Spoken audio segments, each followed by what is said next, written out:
여러분 평안하십니까? 참 다시 뵈서 정말 반갑습니다.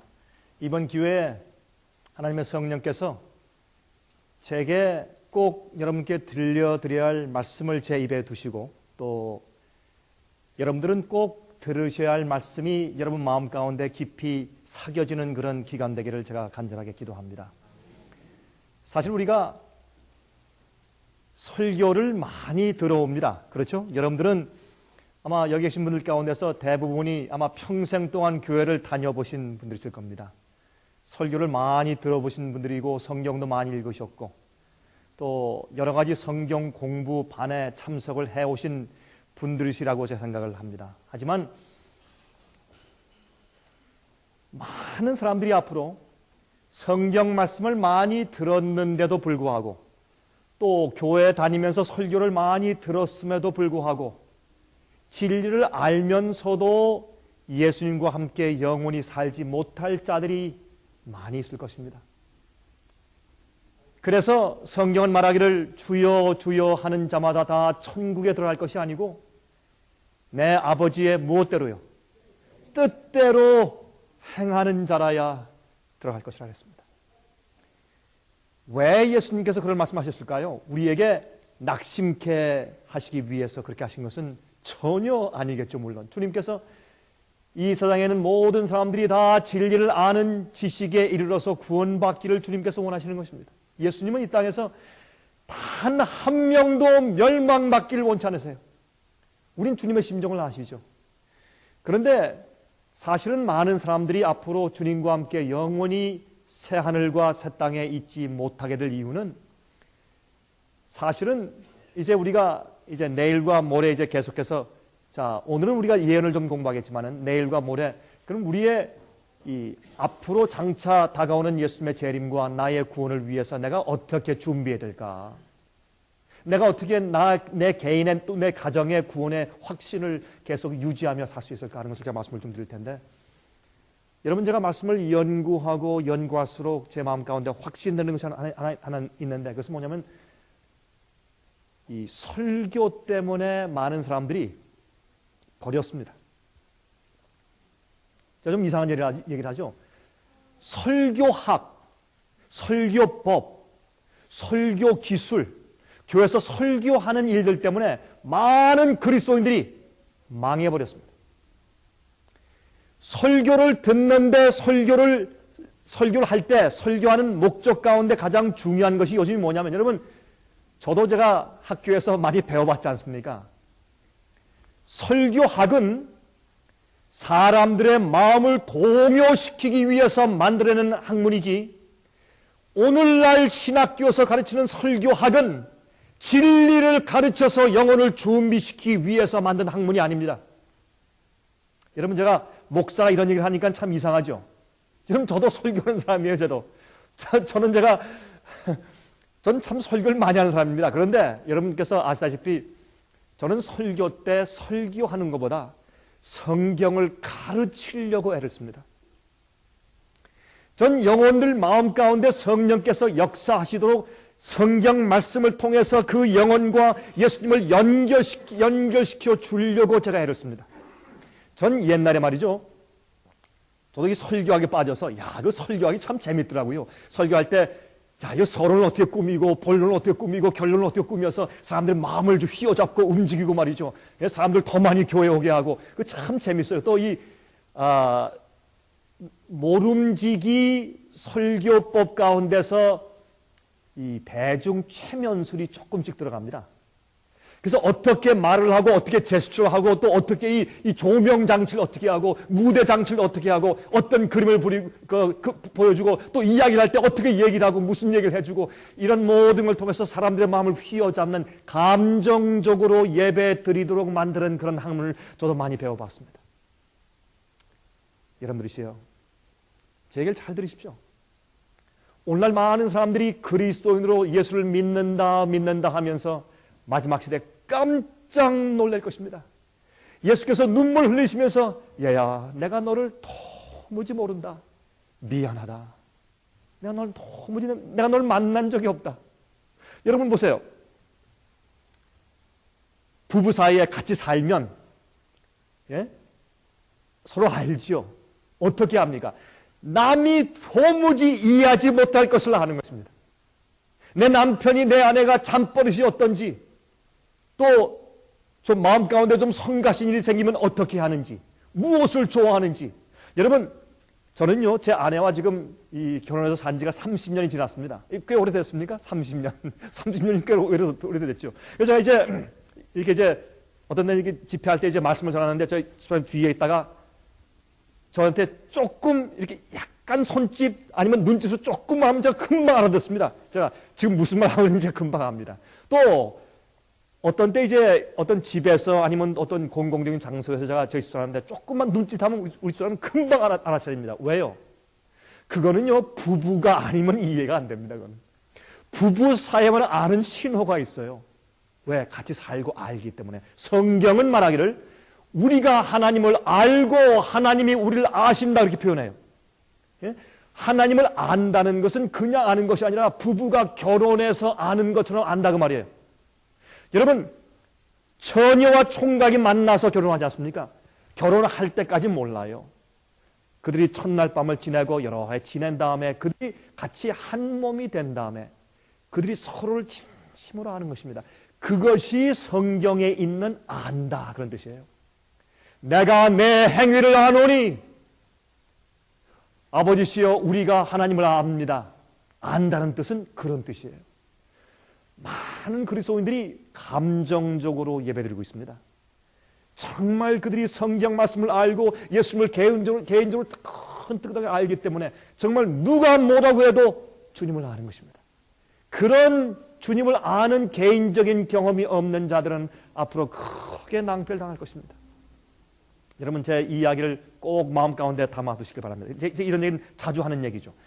제가 오늘 저녁에 여러분에게 자 이제 우리가 어떤 시대에 지금 살고 있는지, 우리가 정말 진실로 개인적으로 예수님을 정말 알 때인지, 내가 내 가족을 위해서, 내 교우들을 위해서, 내 이웃들을 위해서 무슨 일을 해야 될 때인지 제가 좀 설명을 좀 예언적으로 좀 드리겠습니다. 제가 지난번에 한번 이 말씀을 드렸는데 제가 다시 한번 반복해서 조금 강조를 더 해야 될 그런 예언이기 때문에 제가 이 말씀을 좀 드리려고 합니다. 여러분, 지금 많은 사람들이 이 우주에 저렇게 많은 별들을 바라보면서 과연 하나님께서 우리를 돌보시는가? 정말 하나님께서 우리를 개인적으로 아시는가? 하나님께서 당신의 계획대로 섭리대로 이 세상에서 역사에 나가시는가? 이제 라고 하는 그 사실에 대해서 많은 사람들이 이제 상당히 의혹을 갖습니다. 과연 정말 하나님께서 정말 당신의 뜻대로 이 우주를 진행해 나가시고 정말 성경에 예언하고 말씀하신 것이 정말 제대로 이루어지고 있는가? 여러분, 이것은 굉장히 중요한 얘기입니다. 그래서 하나님께서 그것을 우리에게 알려주시기 위해서 주신 것이 예언입니다. 예언은 많은 사람들이 생각하기를 예언은 앞으로 오는 것을 우리가 미리 알아보기 위해서, 미리 점쳐보기 위해서, 앞으로 미래 사건을 미리 알기 위해 주신 것이다 그렇게 생각하지만 사실은 예언은 그런 것보다는 앞으로 오는 사건에 대해서 말씀을 하신 것이지만은 그 사건이 실제로 내게 오지 않았을 때는 아직까지는 추측이에요. 그렇죠? 확실할 수 없습니다. 그러나 이제 그 사건이 오면 사람들이 그걸 기대하다가 깜짝 놀랍니다. 깨어납니다. 그리고 주의 말씀이 분명하구나. 이 성경 말씀은 하나님의 말씀이구나. 틀림없다. 그래서 지금 하나하나 성취되는 예언들 보면서 이제 앞으로 올 사건도 믿는 것입니다. 그래서 예언은 성취되고 지나가면서 우리 마음 가운데 주의 말씀에 대해서 더 확신을 가지고 믿음을 가지고 살 수 있게 하기 위해 주신 것이 예언이에요. 그래서 예언은 참 중요해요. 오늘날 기독교 안에서, 오늘 교회에서 예언에 대한 이해를 너무 소홀히 하기 때문에 많은 사람들이 그저 감정적인 신앙을 가지고 살고 있는 것을 이제 보게 됩니다. 여러분, 우리는 이 지구가 앞으로 어떻게 될까요? 과연 이 지구가 어떻게 될 것을 이 성경에서 분명히 말씀하죠. 성경에서 예언에 대해서 다음과 같이 말씀하는 것을 볼 수 있습니다. 한번 보십시다.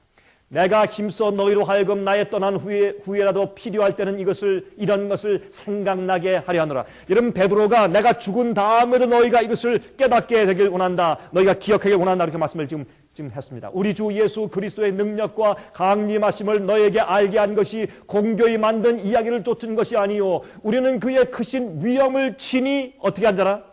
본 자라. 여러분 베드로는 예수님의 부활을 보았습니다. 예수님의 그 산 위에서 변화하시는 것을 보았습니다. 베드로는 예수님의 일거수일투족을 직접 보고 말한 자입니다. 그래서 그게 증인이에요. 남에게 들어서 말하는 것이 아닙니다. 직접 보고 만지고 알기 때문에 증거한 자죠. 그가 또 말했습니다. 지극히 큰 영광 중에서 이러한 소리가 그에게 나기를 이는 내 사랑하는 아들이요 내 기뻐하는 자라 하실 때 저가 하나님 아버지께 존귀와 영광을 받으셨느니라. 여러분 언제 이것을 보았습니까?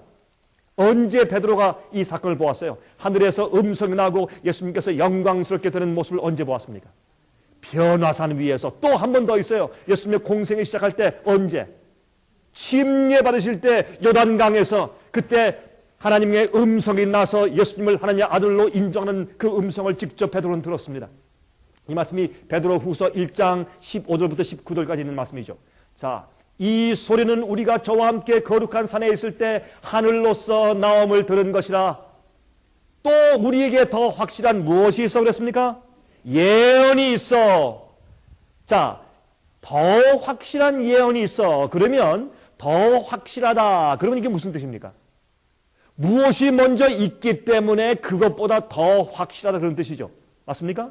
그러면 여기에 지금 예언이 성경 말씀 예언이 무엇보다 더 확실하단 말입니까? 무엇보다? 예? 지금까지 앞에 지금 그가 얘기했죠. 지금까지 말한 자 그가 베드로가 지금 뭘 보았습니까? 예수님께서 변화산 위에서 영광스럽게 변화되는 모습을 보았고 천사가 내려오는 것을 보았고 하나님 아버지의 음성을 다 보았단 말입니다. 자기가 직접 본 그것보다도 더 어떻게 한? 더 확실한 무엇이 있다고요? 예언이 있다고요. 그래서 여러분들 어떤 사람은 그렇게 생각해요. 나도 베드로처럼 나도 바울처럼 예수의 얼굴을 한 번만 보고 정말 예수님의 손을 만져봤으면 나는 죽을 때까지 내 믿음이 변찮을 거야. 천만에요. 그렇지 않습니다. 여러분들이시요 우리는 성경 말씀이 우리는 그보다 더한 확실한 예언이 있어요. 다시 말해서 무슨 말인가 하면 베드로보다 우리는 더 많은 것을 알고 있어요.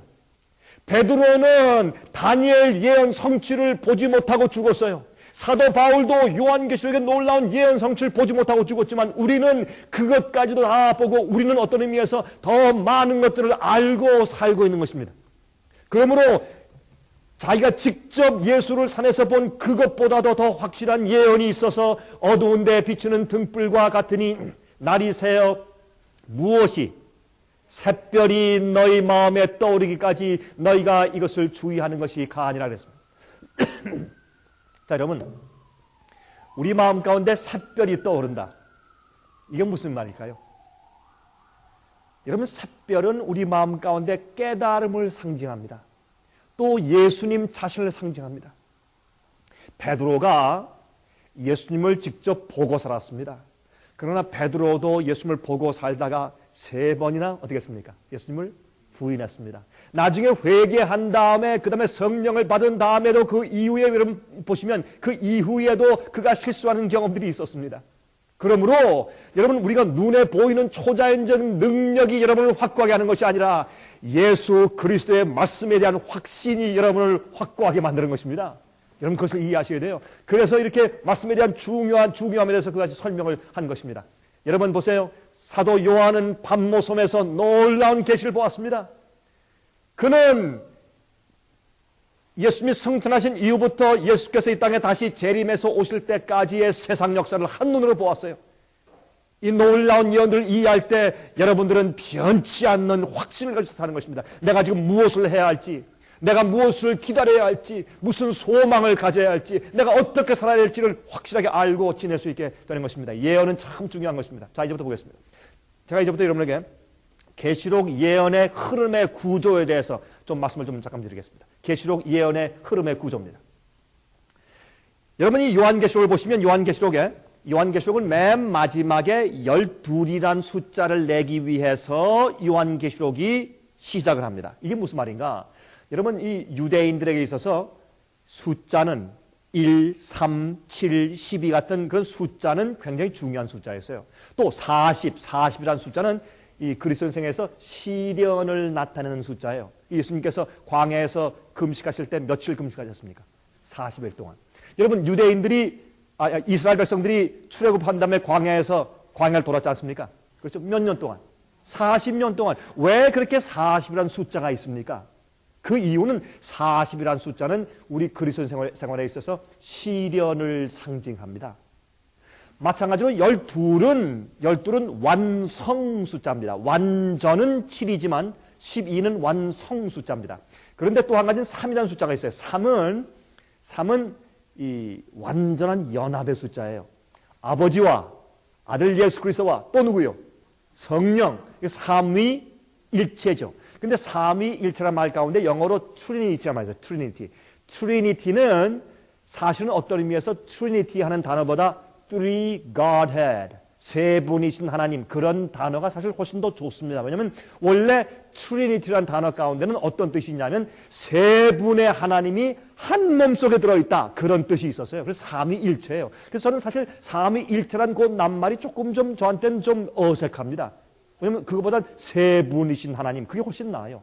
성경엔 삼위일체란 말이 없어요, 어떤 의미에서. 근데 옛날에 중세기 때 말이죠, 로만 캐톨릭 교회에서 삼위일체란 단어를 만들었습니다. 사실은 그렇지 않습니다. 어떻게 보면 삼위삼체지. 그러나 삼위일체라는 것은 세 분이 한 몸처럼 지내세요. 왜? 뜻과 목적과 품성이 똑같으세요. 그러나 개체는 따로따로 있으신 분들입니다. 그래서 세 분이 완전히 연합한다고 해서 삼위일체라고 우리가 설명을 하죠. 자, 그런데 요한계시록 1장 4절과 5절 보시면 이런 말씀이 있어요. 요한은 아시아에 있는 7 교회에 편지하노니 이제도 계시고 전에도 계시고 장차 오실 이와 그 보좌 앞에 7 영과. 자, 여기에 이제도 계시고 전에도 계시고 장차 오실 이가 누굽니까? 누구십니까? 예수님입니까? 확실해요? 여러분 확실할 때 확실하다고 그러십시오. 자, 여기 7 영은 누구에 대한 상징입니까? 예? 성령에 대한 상징 맞죠? 자, 그 다음에 보십시다. 자, 그러면 이제도 계시고 전에도 계시고 장차 오실 이가 예수님이라고 하십시다. 그러면 두 번째 예수님과 또 그 보좌 앞에 성령과 세 번째 또 충성된 증인으로 죽은 자들 가운데서 먼저 나시고 땅의 임금들의 머리가 되신 누구요? 예수 그리스도로 말미암아 은혜와 평강이 너에게 있기를 원하노라. 자, 그러면 제가 묻겠습니다. 여러분 편지 쓰실 때 지금 사도 요한이 편지를 쓰면서 문안을 하는데 문안 때 내가 너에게 문안한다. 예수님의 이름과 성령의 이름과 예수의 이름으로 문안한다. 그 말이 됩니까 안 됩니까? 말이 안 되죠. 그러면 여기에 이제도 계시고 전에도 계시고 장차 오실 이가 누구 계세요? 하나님 아버지세요. 여러분 제가 이 말씀을 보면서 참 제가 마음이 얼마나 기뻤는지 몰라요. 제일 여러 가지 전에 제가 이 말씀을 이해했을 때 이분이 하나님 아버지시구나. 여러분 예수님께서 누가복음 8장에 또 말씀하셨죠. 인자가 이 땅에 올 때 아버지의 영광과 천사의 영광과 인자의 영광으로 오리라. 그게 무슨 말이에요? 예수께서 오실 때 하나님 천만 천사와 함께 이 땅에 우리를 데리러 얼마나 예수님께서 오래 기다리셨어요. 우리가 기다리는 게 아니에요, 여러분. 우리가 기다리는 건 아무것도 아니에요. 예수님이 그렇게 기다리신 거예요. 집 나간 자식을 바라볼 때 부모가 더 기다려요. 자식이 더 기다려요, 여러분. 예? 예수님이 이 땅에 우리를 데리러 오기 위해서 그렇게 기다리시는 거예요, 예수님. 여러분, 그걸 이해하셔야 돼요. 우리가 왜 예수님 이렇게 안 오십니까? 왜 속히 오신다고 했는데 이렇게 빨리 안 오시고 이렇게 지체하십니까? 우리가 불편한 것 같지만 예수님의 심정은 오죽하시겠어요. 교회가 준비가 돼야 오시죠. 사람들이 준비가 돼야 오시죠. 예? 어떤 사람들 믿는다고 하는 자들 가운데 그 많은 사람들이 다 멸망받게 생겼으니 주님께서 지체하시는 거 아니겠어요? 그 은혜죠. 예수님께서 오실 때 예수님께서 천사만 데리고 오시고 하나님 아버지는 덩그러니 혼자 저기 우주 중간에 혼자 외롭게 내버려 두고 오시겠어요? 아닙니다. 하나님 아버지가 같이 오시는 것입니다. 자, 그래서 성경은 특별히 요한계시록은 3이라는 숫자로 출발해요. 하나님 아버지와 예수 그리스도와 성령, 이 3위로 출발을 합니다. 출발하는데 보세요. 근데 이 셋으로 출발한 것이 12로 끝나요. 그래서 요한계시록의 끝은 12대문과 12기초속 돌과 그렇죠? 그 다음에 144 규격을 가지고 있는 새 예루살렘 성으로 끝나요. 그러니까 하나님께서 완전한 완성된 교회를 만드시기 위한 예언의 순서들을 설명해 주신 것이 요한계시록 예언이에요. 여러분 보세요. 왜 12인가 보십시다. 큐빅, 입방형 정사각형을 보시면 입방형 정사각형을 만들려면 12개의 선이 필요해요. 하나, 둘, 셋, 넷, 다섯, 여섯, 일곱, 여덟, 아홉, 열, 열하나, 열둘. 이 12개의 선이 필요해요. 12개의 선이 있어야지 입방형 정사각형이에요. 여러분 성경에 보시면 새 예루살렘 성전은 정사각형이에요. 물론 그 말씀이 상징적이겠지만은 그러나 그것은 정사각형으로 설명되어 있어요. 그것은 주님께서 완성하신 영적인 이스라엘 백성들이에요. 12지파예요. 그래서 12대문이고 12기초석이에요. 이것은 하나님께서 이 타락한 인류를 어떻게 예수께서 이 땅에 오셔서 죄값을 치르시고 인간의 대속할 그런 죄값을 치르신 다음에 승천하신 다음에 예수님께서 하늘 성소에서 중보 사업을 시작하시면서 이제 정결한 교회, 완성된 교회, 완전한 교회를 만들어 나가시는 과정 가운데서 교회 안에 어떤 일이 생기며 교회 밖에 어떤 일이 생기는 것인가를 설명해 주신 예언이 요한계시록이에요.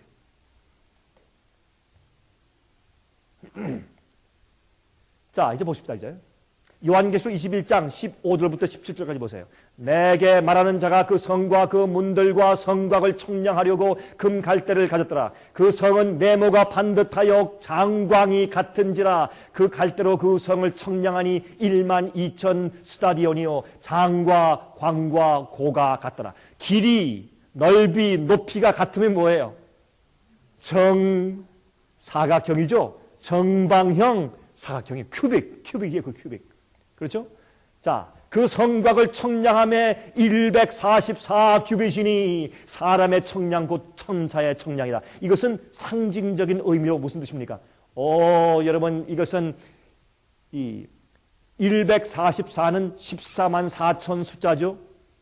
그래서 완성된 예수님의 품성을 온전히 드러낸 드디어 예수님께서 이스라엘 백성을 택하신 이유, 진리를 주신 이유를 드디어 완성시키는 마지막 교회를 만드시는 것이에요. 그 교회가 하나님 아버지와 예수 그리스도와 성령께서 삼위가 같이 협력해서 이 일을 이루셔서 마지막 완성된 교회가 드디어 이 땅에 존재하게 되는 것입니다. 그때의 세상이 끝나는 것입니다. 왜요? 드디어 마귀 앞에, 온 우주 앞에, 천사들 앞에 하나님께서 무엇을 증명하십니까? 예수 그리스도의 구원의 복음의 십자가의 능력이 얼마나 큰지, 저렇게 타락하고 악한 죄인도 이렇게 놀랍고 거룩하게 변화시킬 수 있다는 것을 증명하시고 이 구속사업을 주님께서 끝내시는 것입니다. 자, 그러면 보세요. 3이란 숫자에서 12이 되죠? 새 예루살렘, 즉 하나님의 참 교회가 이제 등장하게 되는 것입니다. 삼위 하나님께서 그 일을 이루시는 것이죠. 이것이 이제 그 요한계시록 이야기입니다. 그런데 이렇게 하나님께서 완성된 마지막 교회를 이루시는 과정에서 그 7시대를 나누셨어요.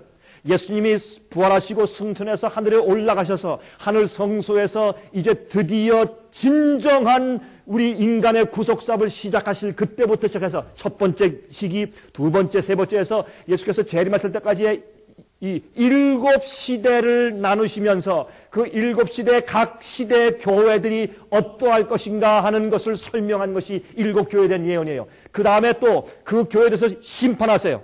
이 각 시대마다 교회의 형편이 어떻기 때문에 주님께서 그 교회를 심판하시는 예언이 기록된 것이 7인 얘기예요. 그 다음에 이렇게 교회 안에 그런 일이 생길 때 교회 밖에 있는 세상에서는 어떤 일이 생기는가, 특별히 이 교회와 연결 지어져서 어떤 전쟁들이 있을 것인가라는 것을 설명해 주는 예언이 7 나팔 예언입니다.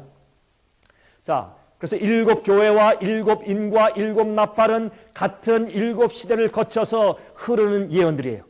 어떤 사람들은 말이죠, 7교회가 간 다음에 또 7인이 또 계속 가고 또 7 나팔이 계속 가고, 이것은 여러분 잘못 이해하는 것입니다. 예언을. 그것은 잘못된 예언인 것을 여러분 이해하시기 바랍니다. 예수님의 승천 이후부터 예수님의 재림 때까지의 얼마의 시대들을요?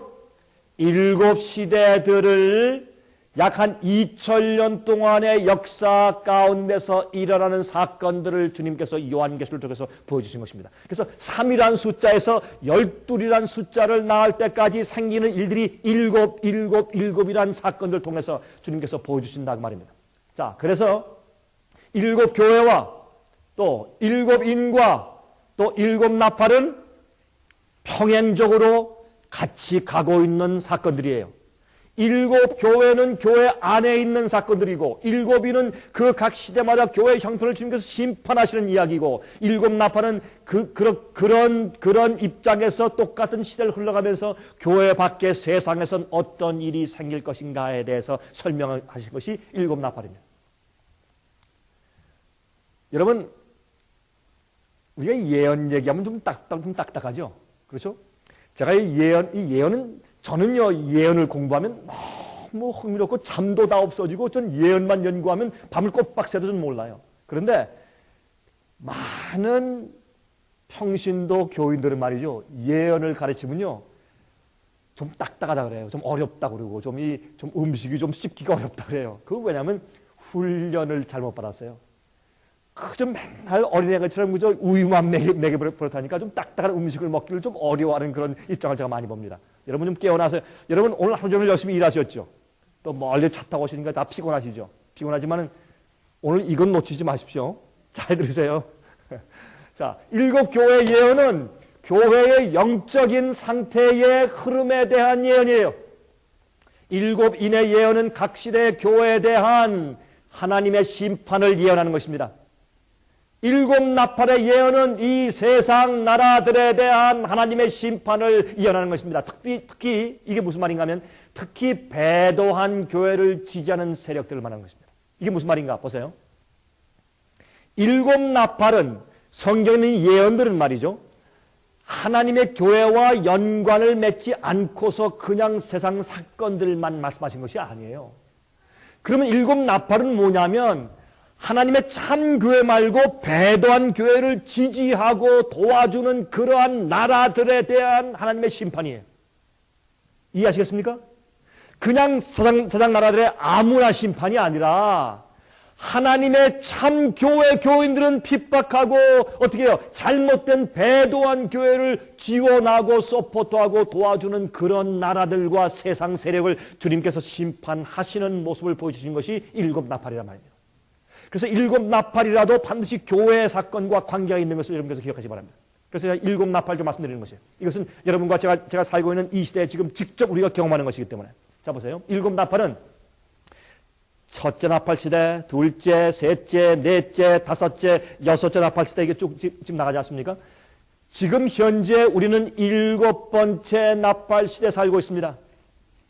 이것은 너무나 분명한 것이에요. 여러분 성경 예언을 좀 아신다면 이것은 너무나 분명한 것입니다. 하늘이 무너져도 이건 사실이에요. 그래서 이제 이 이후에 오는 사건은 예수 그리스도의 재림밖에 없다 그 말입니다. 7 나팔의 예언은 이 세상 나라들에 대한 하나님의 심판을 예언하는데 특히 배도한 교회를 지지하는 세력들에 대해서 이제 주님께서 심판하신 모습을 보여주십니다. 자, 요한계시록 8장 2절부터 5절까지 있습니다. 내가 봄에 하나님의 앞에 시위한 7 천사가 있어 7 나팔을 받았더라. 또 다른 천사가, 자 여러분 보세요. 이 다른 천사가 누구일까 하면 마음 가운데 좀 생각하시면서 한번 들어보세요. 또 다른 천사가 와서 제단 곁에 서서 무엇을 가지고? 금향로를 가지고 많은 향을 받았으니 이는 모든 성도의 기도들과 합하여 보좌 앞 금단에 드리고자 함이라. 여러분 보세요.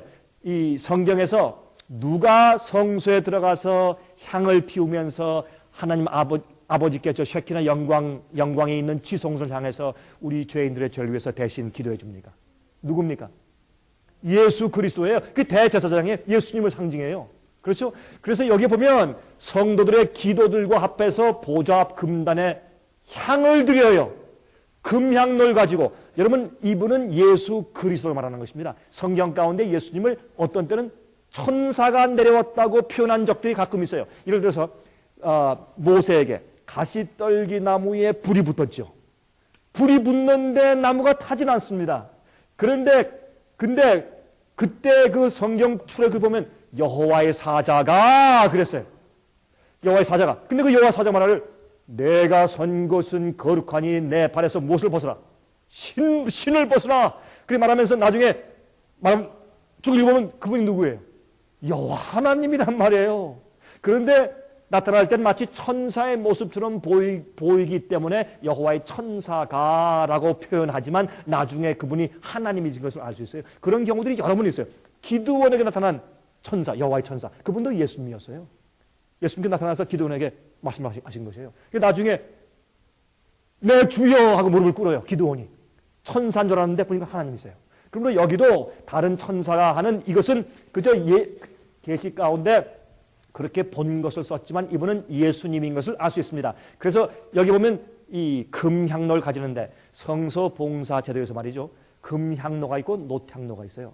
놋향로는 보통 이런 이 족장들이 가지고 있는 그러니까 각 지파의 지도자들이 가지고 있는 향로인데 금향로는 꼭 누가 제사장 특히 대제사장만 가질 수 있는 향로가 금향로예요.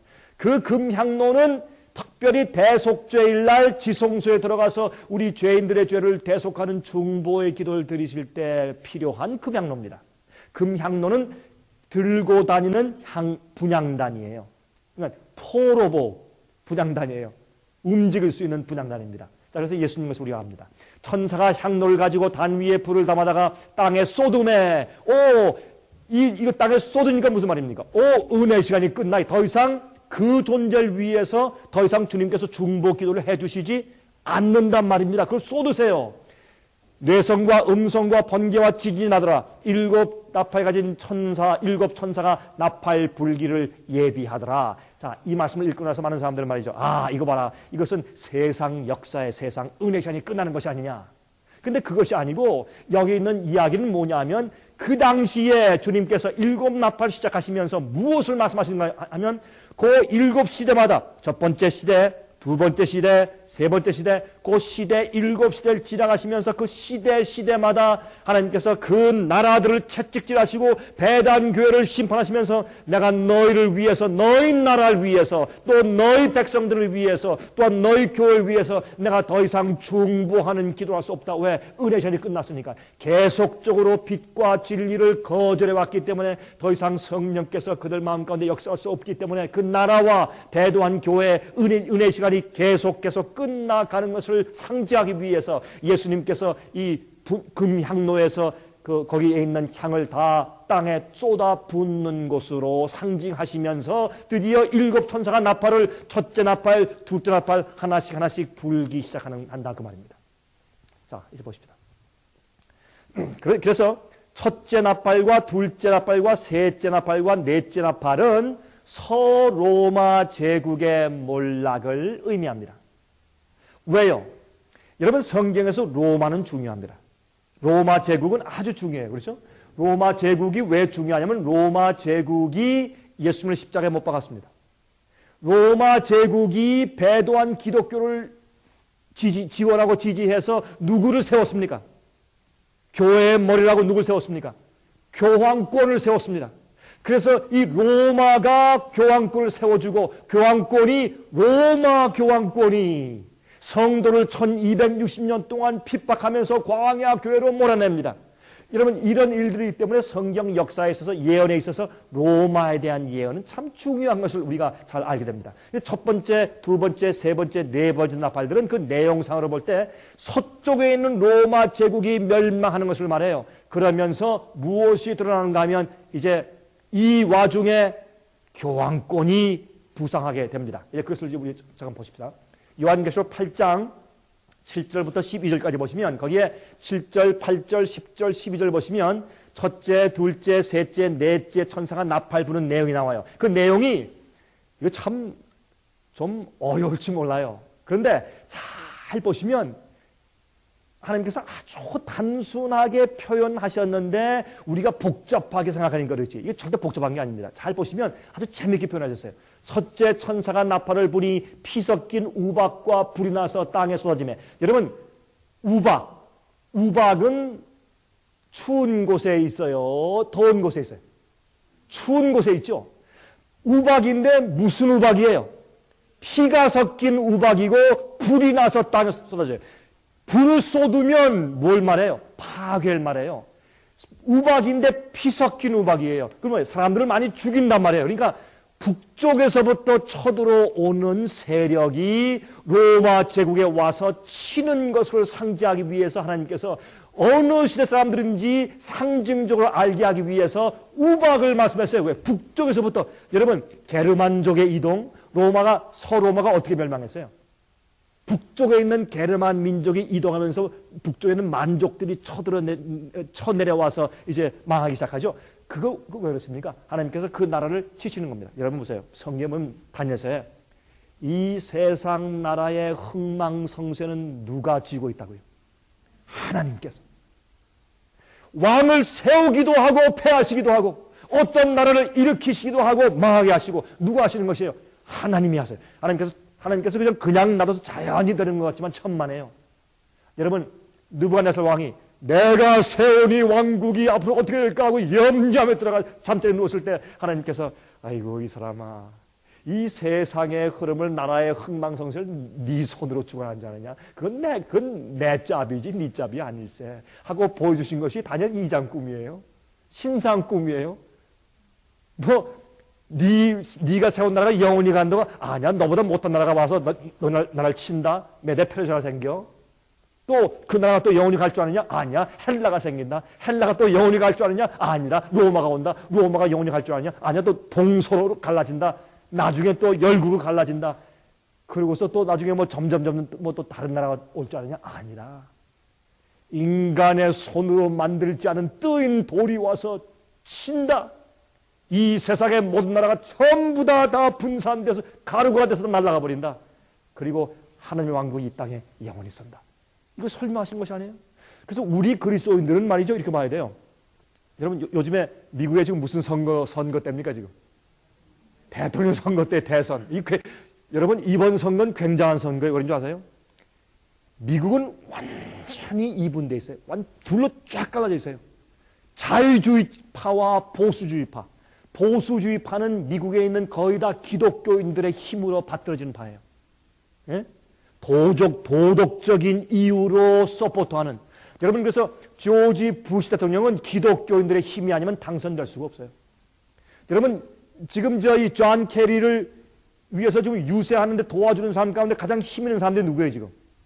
할리우드 영화 배우들 아니에요, 여러분? 한번 보세요. 지금 엄청난 지금 이 분리가 생겼어요, 지금 미국은.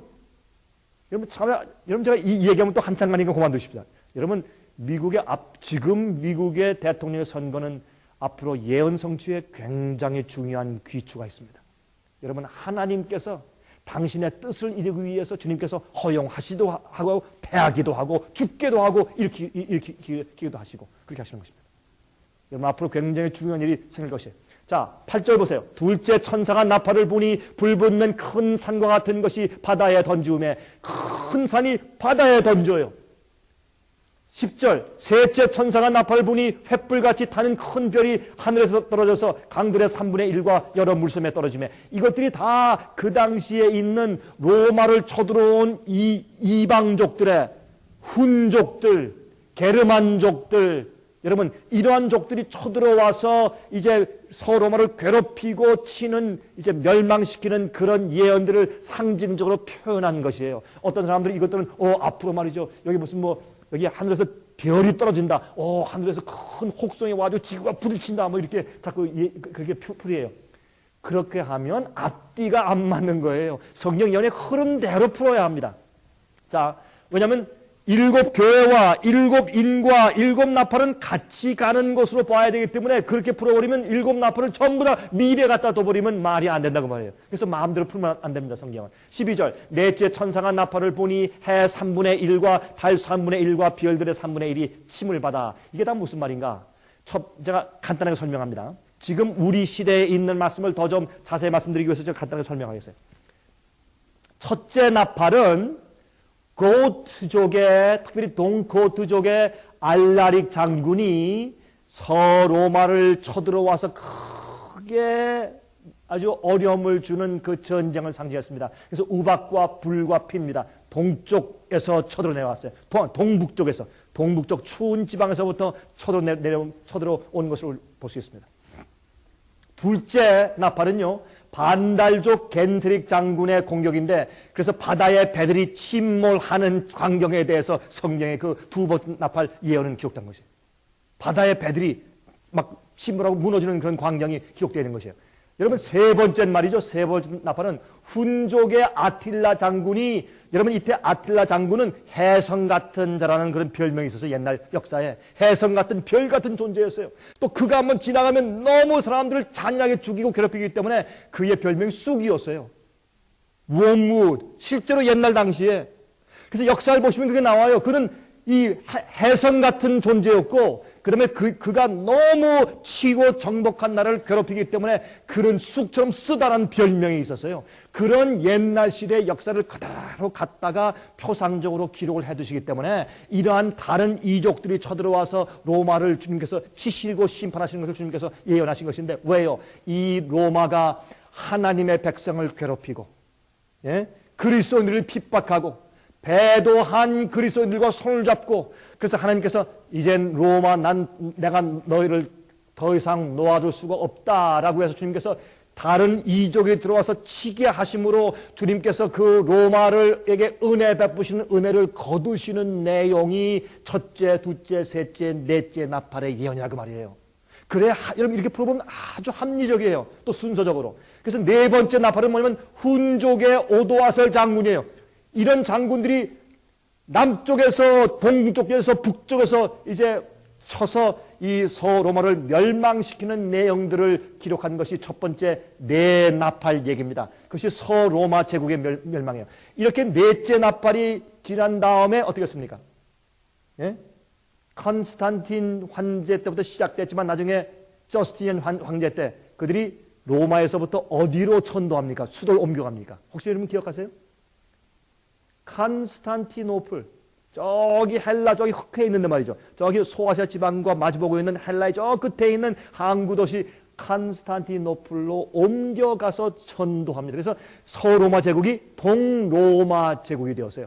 여러분 생각하실 때 아이고 참 그 강 목사님 딱 하시지 먼데 와가지고 왜 자꾸 로마 얘기만 하시나? 지금 우리 시대 얘기를 좀 하시지. 근데 여러분 이거 아셔야 돼요. 과거 역사를 알아야 현재를 알죠. 그렇죠? 어떻게 되어온 걸 알아야 지금 알지. 여러분 부모 없이 생긴 자녀가 없지 않습니까? 과거의 예언이 첫째, 둘째, 셋째 나팔, 넷째 나팔이 왜 있었으며 어떻게 있었으며 그걸 알아야 지금 우리 시대의 다섯째, 여섯째, 일곱째 나팔을 알죠. 조금만 참으세요. 조금만 제가 잠깐 설명드리면 이제 곧 갑니다. 자, 그래서 다섯째, 여섯째, 일곱째 나팔이 이제 나가는데 우린 지금 일곱째 나팔 시대에 살고 있는 것이에요. 자, 그러면 이 성경은 재밌게 말이죠. 하나님께서 말이죠. 이 첫 번째 네 나팔들과 그 다음에 세 나팔들을 분리해서 말씀하셨어요. 네 나팔이 끝난 다음에 말씀하기를 자 이제 보라 지금까지 이 내 심판은 아무것도 아니야. 이제 앞으로 오는 것은 정말 큰 심판이 온다. 화로다. 그렇게 써놨어요. 그래서 처음에 네 나팔과 그 다음에 세 나팔을 주님께서 하나님께서 분리시켜 놓으셨어요. 이게 왜 그런가 한번 보십시다. 이거 굉장히 흥미있어요. 이제부터. 자, 요한계시록 8장 13절. 계시록 8장 13절은 요한계시록 8장 전체가 이 첫째, 둘째, 셋째, 넷째 나팔 이야기인데 그 넷째 나팔이 끝나면서 8장 끝절인 13절에 말씀했어요. 내가 또 보고 들으니 공중에 날아가는 독수리가 큰 소리로 이르되 땅에 거하는 자들에게 뭐라고요? 화가 있으리로다. 이 외에도 세 천사, 이 외에도 무슨 말이에요? 네 나팔 이후에 또 오는 이 외에도 세 천사의 불나팔 소리를 이남이로다 하더라 그랬어요. 다시 말해서 무슨 말이에요? 다섯 번째, 여섯 번째, 일곱 번째 나팔은 훨씬 더 심하다 그 말이에요. 주님께서 서로마를 다른 이족들이 쳐들어와서 망하게 하셨지만은 동로마에 대한 심판은 이제 더 심하다 그런 뜻이에요. 이제 화로다 화 그런 뜻이에요. 자, 화는 뭔가? 화는 진리에서 떠나 배도한 교회와 그 교회를 지지하는 국가에 대한 하나님의 심판을 말하는 것입니다. 이해하시겠습니까? 화는 진리에서 떠나서 배도한 교회와 그 교회를 지지하는 국가에 대한 하나님의 심판을 말하는 것입니다. 자, 보십시다. 그러면 이제 우리 이렇게 갑니다. 다섯째 나팔입니다. 자, 다섯째 나팔은 몇째 화입니까? 첫째 화예요. 그렇죠? 요한계시록 9장 1절부터 12절까지입니다. 자, 좀 빨리 읽겠습니다. 좀 긴 거니까. 다섯째 천사가 나팔을 불매 내가 보니 하늘에서 땅에 떨어진 별 하나가 있는데 저가 무저갱의 열쇠를 받았더라. 저가 무저갱을 예언이 그 구멍에서 큰 풀무의 연기 같은 연기가 올라오매 해와 공기가 그 구멍의 연기로 인하여 어두워지며 또 황충이 연기 가운데로부터 땅 위에 나오매 저희가 땅에 있는 전갈의 권세와 같은 권세를 받았더라. 저희에게 이르시되 땅에 풀이나 푸른 것이나 각종 수목은 해하지 말고 오직 이마에 하나님의 입맞지 아니한 사람들만 해하라. 참 중요한 얘기가 나오죠. 자, 하나님께서 어떻게 해요? 다섯 번째 나팔에 동로마를 또 치는 그 화를 보내시면서 말씀하기를 너희들은 어떻게 해? 땅에 풀이나 푸른 것이나 각종 수목은 이런 것들을 해하지 말라. 또 누구를 해라? 다른 사람들은 다 해하고 쳐서 죽일 수 있지만은 하나님의 이마에 하나님의 인을 받은 자들은 건드리지 말아라. 이렇게 되어 있어요. 참 놀라운 얘기죠. 자, 이런 일이 정말 과거에 있었어요. 이게 참 놀라운 얘기예요. 그러나 그들을 죽이지는 못하게 하고 5달 동안 어떻게만 하게 한다고요? 괴롭게만 하게 하시는데 이것은 영어로 torment. torment는 뭐예요? 아주 막 죽을래야 죽을 수도 없는 상태에서 괴롭힘을 당하는 것을 tormenting이라 해요. 그래서 괴롭히게 하라. 그 괴롭게 함은 전갈이 사람을 쏠 때 괴롭게 함과 같더라 그랬습니다. 여러분, 전갈에게 쏘임은요 죽지는 않습니다. 근데 굉장히 아파요. 솔직히 말하지만 저도 아직 안 쏘여봤기 때문에 잘 모르지만 그렇다 그래요. 전갈에 쏘이면 그렇게 아프대요. 며칠 동안 막 쑤시고. 근데 죽지는 않습니다. 성경이 이렇게 지금 설명하고 있는 것이에요. 계속 보십시다. 그 날에는 사람들이 죽기를 구하여도 얻지 못하고 죽고 싶으나 죽음이 저희를 피하리로다. 황충들의 모양은 전쟁을 위하여 예비한 못들 같고 말들 같고 그 머리에 금 같은 무엇이요? 면류관 비슷한 것을 썼으며 그 얼굴은 사람의 얼굴 같고 또 여자의 머리털 같은 머리털이 있고 그 이는 사자의 이 같으며 또 초롱갑 같은 홍갑이 있고 그 날개들의 소리는 병거와 많은 말들이 전장으로 달려 들어가는 소리 같으며 또 전갈과 같은 꼬리와 쏘는 살이 있어 그 꼬리에는 얼마 동안이요? 5달 동안 사람들을 해하는 권세가 있더라. 저희에게 임금이 있으니 무저갱의 사자라. 히브리임으로 이름은 아바돈이요 헬라음으로 이름은 아블론이더라. 여러분, 이 아바돈이나 아블론은 파괴자, 영어로 destroyer 그런 뜻이에요. 파괴하는 자 그런 뜻이에요. 이것은 아주 엄청나게 와서 파괴한다 그 말입니다. 첫째 화는 지나가시니 보라 아직도 이후에 화 둘이 이르리로다. 그래서 5번째 나팔은 뭐예요? 첫째 화였어요. 다시 말해서 서로마가 멸망한 다음에 동로마로 천도에 간 다음에 주님께서 나머지 남아있는 로마 세력을 괴롭히시는데 더 크게 심판하시는 모습을 우리가 지금 보는 것입니다. 자, 보세요. 이것이 무엇이냐면 이슬람 세력의 등장이에요. 자, 이슬람 세력은 지금 여러분과 제가 살고 있는 요즘 이 시대의 중요한 관건입니까? 아닙니까? 중요한 관건이에요. 지금 이 이슬람 세력 때문에 미국이 이렇게 엄청난 어려움 가운데 있죠.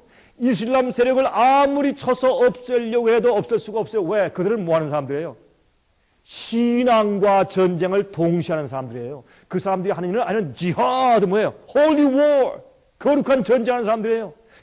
전쟁을 종교적으로 하기 때문에 여러분 수어사일 방함을 그건 뭐예요? 그 종교 전쟁이에요. 아니 누가 아무리 돈을 뭐 10,000불 100,000불 준다 그래도 누가 자기 자신을 갖다 폭발을 갖다가 둘러가지고 자기 자신을 폭파시키고 그렇게 죽어요. 그것도 좀 정신 나갔다든지 아니면 좀 경렬주의자나 좀 광신주의자 몇 명 할 수 있지만 지금 수백 명 수천 명 아니에요. 자기 몸을 폭탄으로 터뜨리면서 원수를 같이 죽자 하고 나오는 사람들이 수천 명 수만 명들이에요. 여러분 그걸 어떻게 막아요? 이건 종교 전쟁이에요. 근데 이 일이 왜 생기느냐 말입니다. 하나님께서 이 일을 일으키시는데 그 이유가 있어요. 여러분 아세요? 옛날에 말해요. 이슬람이 로마와 전쟁을 할 때, 로마를 괴롭힐 때 참 재밌는 일이 있어요. 여러분 이슬람처럼 어떤 의미에서 우리 이슬람 그러면 우리가 아주 이상하고 악랄한 사람들로 이렇게 그렇게 사람들이 이제 묘사하죠. 사실은 꼭 그렇지는 않습니다. 그 사람들은 사람들이죠. 근데 그 사람들은 종교적인 확신이 있기 때문에 옛날 전쟁을 할 때 어떻게 했는가? 그 사람들은 말이죠. 어디 가서 절대 남의 집에 가서 말이죠. 수박 안 따먹었어요. 바나나 안 따먹고 뭐 보리삭 치지 않았어요. 그 군대가 지나가면서 꼭 먹을 양식이 필요할 때만 가서 양을 구하고 추수해서 먹었습니다. 열매 따먹고. 참 그들은 어떤 면에서 신사적으로 전쟁했어요. 함부로 남의 밭을 이렇게 하지 않았어요. 왜? 그들의 장군 아부바컬 장군이 그렇게 하지 말라 했어요. 너희 다니면서 함부로 열매를 따거나 추수하지 말라. 남들의 밭을 망가뜨리지 말라. 특별히 명령했기 때문에. 성경에 뭐라 그랬어요? 푸른 것들 건드리지 말라. 또 그들은 다니면서요. 이렇게 했어요. 너희가 다니면서 하나님을 믿는 사람들이 있는데 머리를 빡빡 깎고 수도를 해서 기도하는 사람들, 그런 사람들 만나면 해골을 쳐서 죽여라. 이런 명령이 지금까지 역사에 나와 있어요. 그게 무슨 뜻인지 아세요? 해골 쳐서 죽여라. 왜요? 그건 그 당시에 승려들이에요. 승려들. 여러분 승려들이 누구예요? 예? 로마 캐톨릭 교회 승려들 머리 박고 옛날 다 머리 깎은 승려들이 수도원에 있었죠. 그런 사람들 다 가짜없이 죽여라. 그런데 누구? 그런 한적한 곳에 살면서 주님과 진실로 하나님을 진실로 섬기는 그런 백성을 보호하고 죽이지 말라. 또 놀라운 것은 말이죠. 그들 가운데 특별히 유대인들에 대해서 건드리지 말라. 특별히 안식일을 지키는 사람들은 건드리지 말라. 그렇게 명령을 했어요. 옛날에. 이건 놀라운 얘기예요. 여러분 이마에 하나님의 인침 받은 사람들 건드리지 말라 그랬어요. 성경 예언에. 그런 일들이 다 이루어졌어요. 성경 가운데. 이게 이슬람 세력의 등장을 말하는 것이에요. 그래서 이슬람 세력이 올라오는데 메뚜기처럼 올라와요. 성경에서 메뚜기는 군대를 상징해요. 전자는 군대처럼 올라온단 말이에요.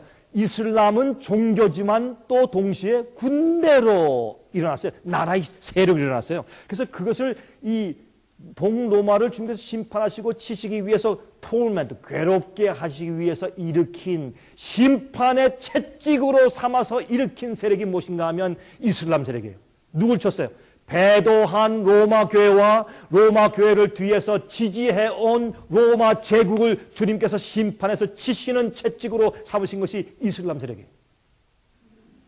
자, 그런데 얼마 동안? 5달 동안 그렇게 하라. 그럼 5달은 뭐냐면 성경에서 예언적인 기간에서 한 달은 30일이에요. 그렇죠? 지금 우리의 일반 달력은 한 달 그러면 뭐 29일, 30일, 31일 하지만 성경적으로 예언적으로 한 달은 30일입니다. 그러면 1년은 360일이에요. 그러면 한 달이 30일이면 5달이면 며칠이에요? 예? 150일이죠. 성경 예언 가운데 예언을 풀 때 하루는 몇 년이에요? 하루는 1년이에요. 그래서 150일은 150년 동안 괴롭힌단 말입니다.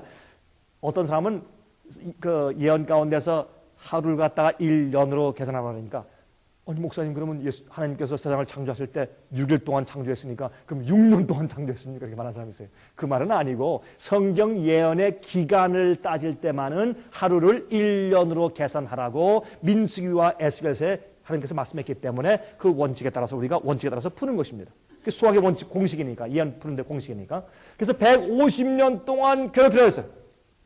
150년 동안. 근데 150년 동안 언젠가 하면 1299년 7월 27일 날 이 동로마를 이슬람 세력이 동로마를 치기 시작한 때예요. 그런데 정확하게 1449년 7월 27일까지 150년 동안 괴롭히고 쳤어요. 얼마나 괴롭혔는지 몰라요. 여러분 제가 이거 다 역사로 설명드릴 수 없지만 어마어마하게 괴롭혀서 그 사람들이 죽고 이를 갈고 죽으려고 해도 죽을 수가 없는 입장에서 괴롭힘을 받았어요. 참 이슬람 세력이요 동로마를 얼마나 괴롭혔는지 몰라요. 특별히 왕조들을 참 많이 괴롭혔어요. 그래서 사실은 1449년 7월 27일 날 어떤 일이 있었는가? 동로마, 특별히 헬라 지역에 있는 동로마가 손을 들었어요. 손을 들고서 아이고 무릎 딱 꿇고 아이고 우리가 이제 내가 내 아들에게 왕조를 물려줘야 할 텐데 이슬람에게 와가지고 무릎 꿇고 허락해 주십시오. 당신들이 허락 안 하면 우리 안 하겠습니다. 그래서 이슬람이 오케이 그렇게 해서 좋다 허락해 준 다음에 드디어 동로마 세력에서 왕이 아들에게 왕관을 드디어 씌워줬어요. 그렇게 완전히 굴복하자 그때 괴롭힌 그 공격을 조금 느슨히 늦춰주었습니다. 그 기간을 역사에서 보면 꼭 150년 동안 괴롭혔어요. 참 흥미있는 얘기 여러분 성경 이해를 보시면 얼마나 정확한지 몰라요. 근데 여섯째 나팔이 있는데 여섯째 나팔이 둘째 화입니다. 여러분 이 둘째 화는 뭔가 하면 요한계시록 9장 13절부터 19절까지 있어요. 한번 읽겠습니다.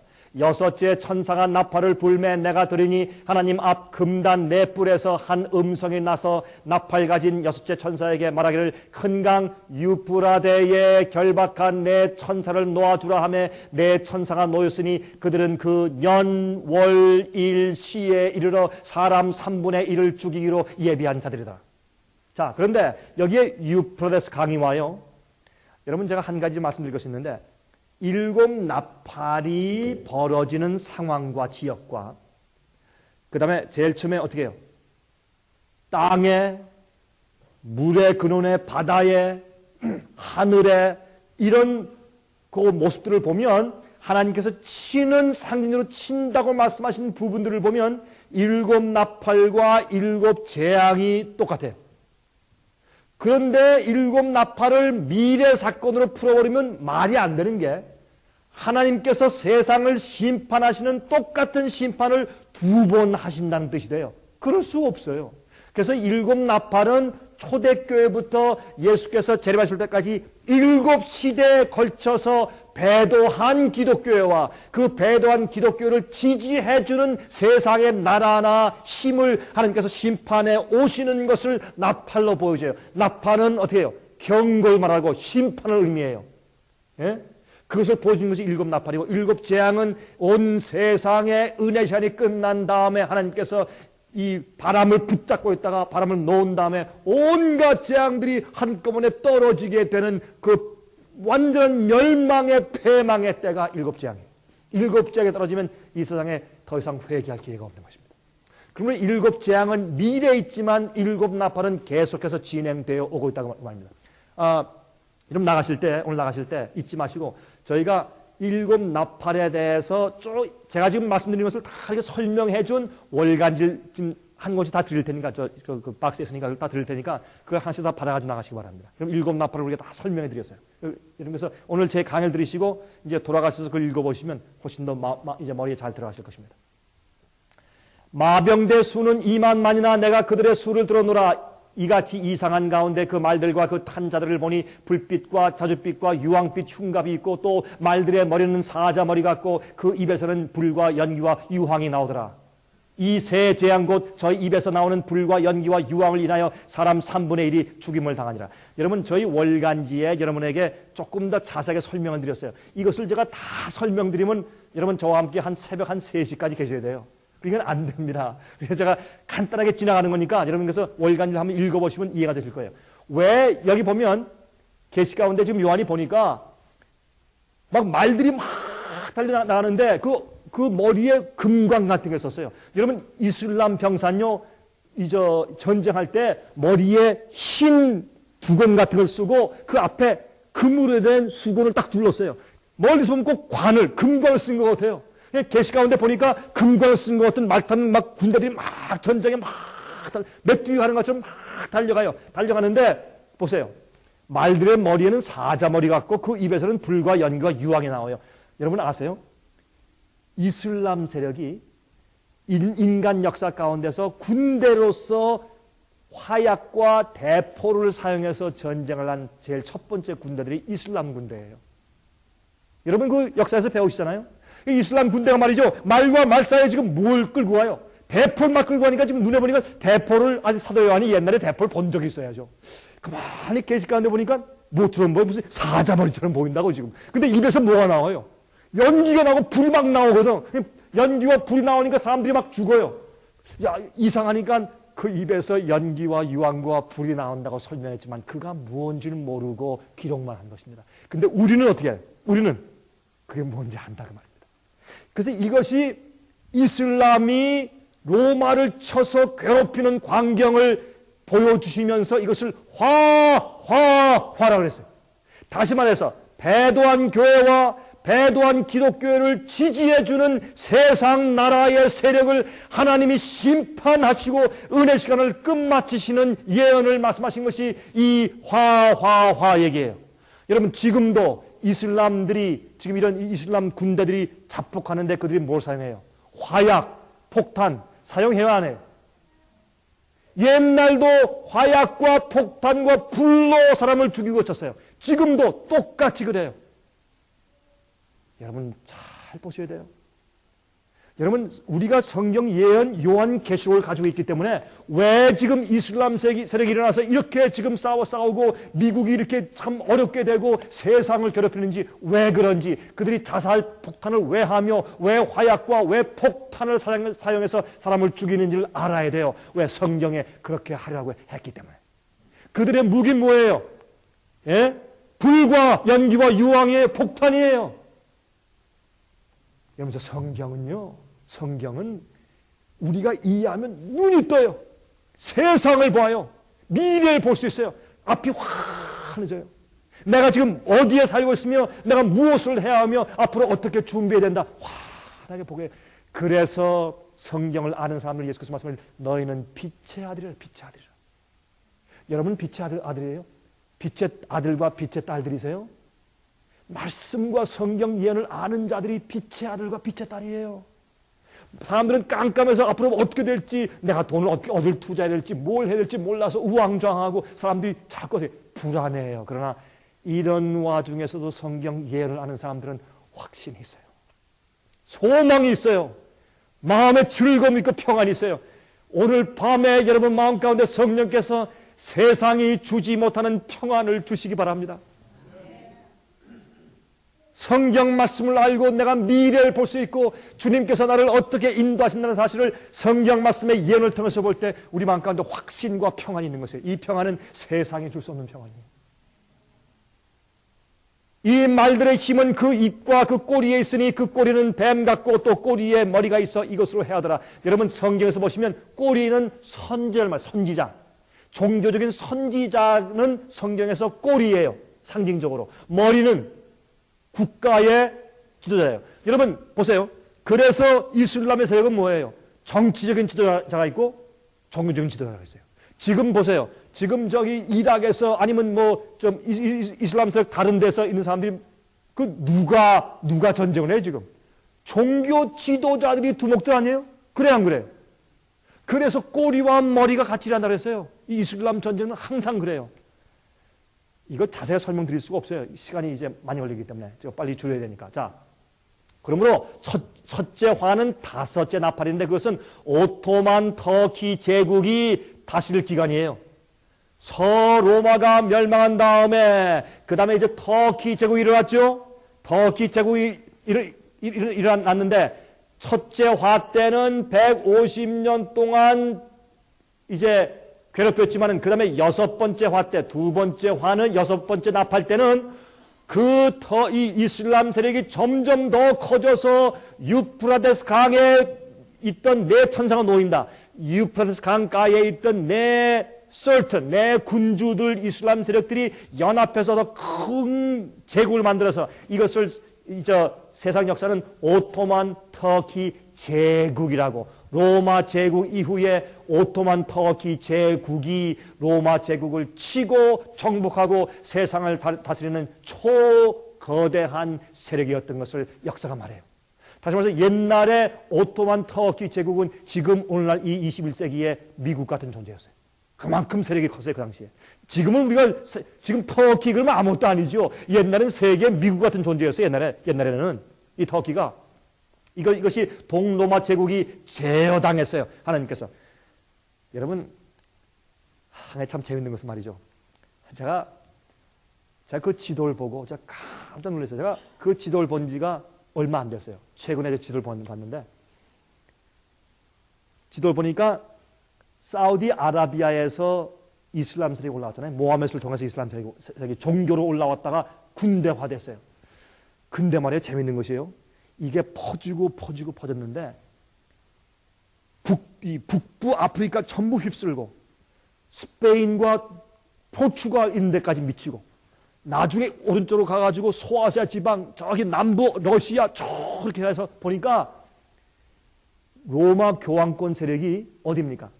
로마를 중심으로 해서 서구라파를 중심으로 해서 다 퍼졌다가 이쪽으로, 남쪽으로, 동쪽으로, 특별히 우리가 사는 이쪽으로 말이죠. 아시아 지방과 동쪽, 동방으로 퍼져서 오려고 하는데 그걸 하나님께서 이슬람 세력이 올라와서 딱 진을 치고 점령함으로 더 이상 퍼지지 못하게 딱 막으셨더라고요. 제가 그걸 보고 할렐루야 감사합니다. 하나님께서 그 배도한 교회인 로마 세력이 퍼지지 않게 하나님께서 이슬람 세력으로 딱 둘러친 쳐서 더 이상 못 나가 딱 하고서 계속 폭격하고 쳐서 이렇게 채찍을 때려서 심판해서 꼼짝 못하게 하신 것이 뭐냐면 세화예요. 그런데 재밌는 것은 말이죠. 종교개혁운동 할 때 하나님께서 여러분 이 종교개혁사 옛날 고대사 읽어보시면 참 기가 막혀요. 이 말틴 루터와 zwingli, 허스제로 이런 거 일어나서 이제 종교개혁했지 않습니까? 종교개혁을 해서 일어났는데 일어나면 로마 교황이 로마 군대를 풀어서 가서 죽여라고 보내지 않습니까? 보내면 로마 군대를 풀어서 종교개혁자들을 죽이려고 보내면 그때마다 누가 쳐오는지 아세요? 이슬람 세력이 쳐. 이슬람 세력이 막 쳐오니까 급하니까 종교개혁자들을 죽이려고 보낸 군대를 다시 빠꾸시켜서 전선으로 보내가지고 이슬람 세력과 싸울 수밖에 없었어요. 그렇게 하는 동안 시간을 벌어가지고 종교개혁이 성공했어요, 여러분. 여러분 아세요? 우리는 어떤 의미에서 그래서 이슬람 세력의 공격 때문에 우리가 덕을 봐가지고 종교개혁의 그 후예들이 되었어요, 우리가. 아니면 개신교회가 생기지 못할 뻔했어요. 여러분, 물론 이 이슬람 세력은 전혀 자기들이 무엇하는지 몰랐죠. 몰라서 주님께서 사용하신 것이지만 주님께서 그들이 채찍으로 로마를 치게 만들어서 이 종교개혁자들이 일어날 때 법왕 로마가 말이죠. 군대를 풀어서 그 사람들 죽이려고 내보낼 때마다 그때마다 이슬람이 공격해 오는 거예요. 그래서 군대를 다시 빼돌려서 저기 가서 그들을 막기 위해서 싸울 수밖에 없게 하므로 그때마다 시간을 얻어서 종교개혁 싸움이 확산되게 되는 것이에요. 이건 놀라운 일이에요, 여러분. 이런 것을 통틀어서 볼 수 있는 것이 이것이 기독교의 역사예요. 이것이 진짜 역사예요. 요새 무슨 세계 문화사, 무슨 세계사 같은 역사들은 많이 인간적으로 조작된 역사가 많아요. 참이 아닌 것이 많아요. 사람을 억지로 높여준 일들이 많아요. 여러분, 성 어거스틴. 무슨 성 어거스틴? 어거스틴이 무슨 성자인 줄 아세요? 그거는 로마교에서 만들어준 거예요. 어거스틴은 바람둥이였어요. 성자가 아니었어요. 이것은 인간의 역사는 사람이 조작한 것들이 많아요. 그러나 하나님의 역사는 성경 가운데 있는 것은 진짜예요. 그걸 알아야 우리 눈이 번쩍 떠지게 돼 있어요. 자, 그래서 보세요. 이 두 번째 화 때 연월 일시 동안 오토만 터키 제국이 다스릴 것이라. 연월 일시 동안 다스릴 것이라 그랬어요. 연월 일시는 1년은 며칠입니까? 360일. 월은 며칠이에요? 30일. 일은 하루. 시는 여러분 하루가 1년이면 1시간은 며칠이에요? 하루가 1년이면 1시간은 며칠이 되겠어요? 15일 돼, 15일. 여러분 계산해 보세요. 360 나누기 24 하면 나오지 않습니까? 24시간 가운데 1시간이니까. 그래서 그것이 합하면 391년 15일이 돼요. 15일. 그런데 여러분 아까 다섯째 납할 때 첫째 화가 언제 끝났냐 하면 150년 동안 괴롭힌 기간이 1449년 7월 27일 날 끝났어요. 거기에 391년 15일을 더하면 1840년 8월 11일이 돼요. 제가 이 얘기를 왜 하는가? 미국에요. 1838년도 당시에 조시아 리치란 목사님이 있었어요. 근데 이분은 배짱이 얼마나 좋은지 전 그거 못하겠어요. 근데 이분은 얼마나 배짱이 좋은지 이런 대담한 예언을 했어요. 어떤 예언을 했는가? 1838년도 예언했어요. 앞으로 오토만 제국이 망한다. 나는 그 망하는 날짜를 안다. 그렇게 예언했어요. 아니, 이런 배짱 좋은 목사 어디 있어요? 자기 무슨 평판 다 날아가려고 말이죠. 만약에 틀리면 어떻게 되겠어요? 그렇죠? 그가 말이죠. 이렇게 했어요. 년월 일시는 391년 15일이에요. 예? 그래서 1449년 7월 27일이 첫째 화, 다섯째 나팔이 끝나는 때인 줄 그가 계산을 딱 하면 딱 나왔어요. 그때부터 391년 15일을 더한 거예요. 그 다음에 2년, 그 일이 이루어지기 2년 전에 나는 오토만 터키 제국이 몇 년, 몇 월, 며칠에 망한다는 것을 안다 그랬어요. 이거 굉장한 얘기죠. 예? 이런 아주 배짱 좋은 얘기를 했습니다. 그런데 보세요. 그때가 1840년 8월 11일입니다. 근데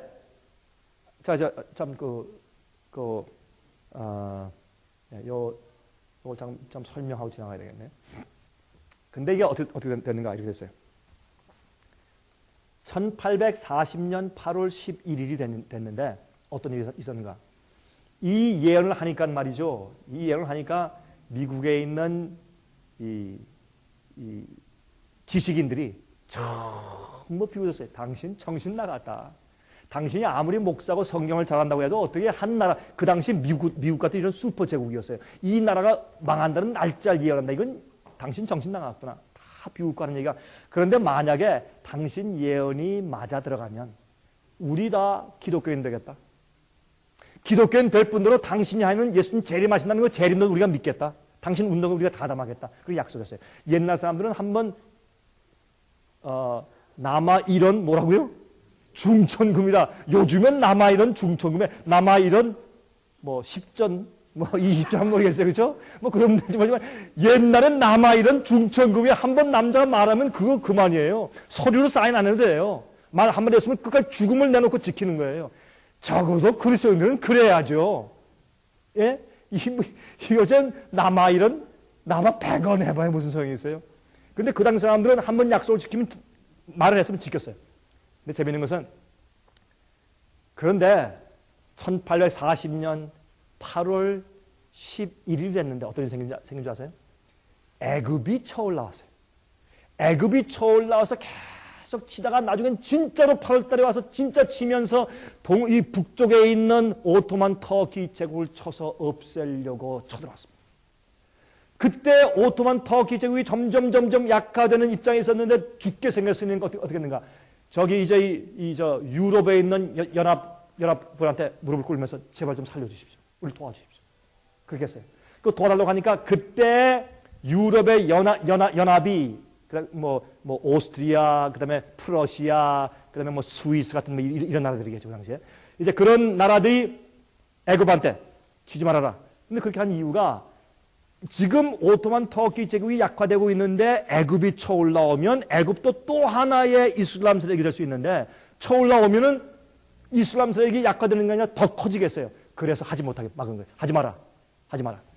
너희 하면 우리가 너희를 치러 간다. 이렇게 해서 막았어요. 막았는데 그때 이 유럽의 대사가 편지를 가지고 애굽의 알렉산드리아에 도착하는데 풍랑이 이래서 도착을 못하다가 풍랑이 지나간 다음에 이 알렉산드리아에 있는 그 애굽의 그 본부에 가가지고 이 유럽 연맹에서 대사가 편지를 딱 전해주니까 애굽에서 알았습니다. 우리 그렇게 하겠습니다. 하고 딱 굴복한 날짜가 1840년 8월 11일이에요. 이때 터키는 무릎 ቁ고 감사합니다. 이젠 우리가 당신 말을 따르겠습니다 하고 굴복했어요. 그날이 정확하게 1840년 8월 11일이었어요. 이 일이 일어난 다음에 세상은 깜짝 놀래고 크게 충격을 받았어요. 야, 세상에 이런 일이 다 있는가 세상에. 이게 무슨 일인고. 야, 조슈아 리치가 어떻게 알았느냐, 어떻게 날짜까지 알았느냐. 깜짝 놀랐어요. 그래서 3,000명이 어떻게 됐겠어요? 신설 지성인들 무신론자 3,000명이 그날부터 성경을 믿기 시작했어요. 이런 일이 실제 있었어요, 여러분. 이게 이런 일들은 오늘날 교회에서 가르치지 않죠. 왜? 예언에 관심이 없으니까. 여러분, 예언 확실한 말씀이에요. 그래서 첫째, 둘째 화는 동로마와 교황권에 대한 하나님의 심판을 말하는 것이에요. 지금 7번째 나팔, 셋째 화에 있습니다. 배도한 교회. 여러분, 배도한 교회라고 말했죠? 현재 미국은 배도한 교회입니다. 왜 그런 줄 아세요? 미국은 개신교회예요, 로마교회예요. 원래 개신교회예요. 근데 미국에서 로마 교황에게 대사를 보내고 손을 잡고서 요즘에는 미국에는 개신교회보다 로마 교회의 세력이 훨씬 더 커지게 되었어요. 미국에 있는 개신교회가 배도했어요.